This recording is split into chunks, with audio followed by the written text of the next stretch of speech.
experienced. I went to the Department of Corrections. I met the personnel that has this responsibility. They're experienced, they're trained, they're practiced, and it gave me confidence that they're going to approach this in a very professional and serious manner.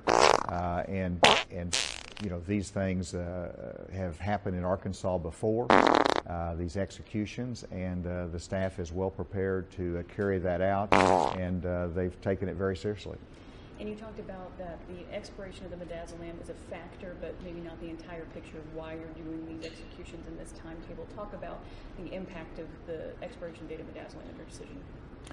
Well, whenever you look at an expiration date, even though the experts say that the potency of the drug lasts far beyond that, I knew that that would lead to another challenge by the defense lawyers if we went beyond the expiration date.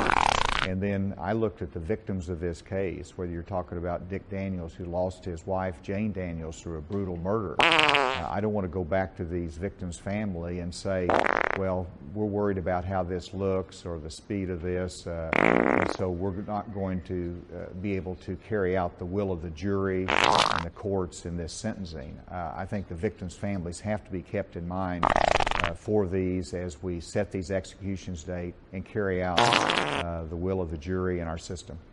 And you said you talked to some of the family members of some of these victims. Briefly just share, what impacted you the most as far as those conversations.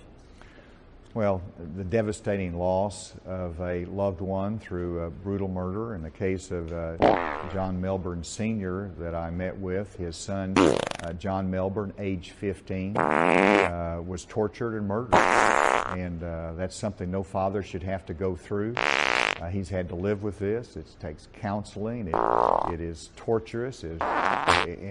And for him to come in and say we need closure in this case really reflects so many of the victims' families that have had to live with this nightmare for, in some cases, 20, 25 years.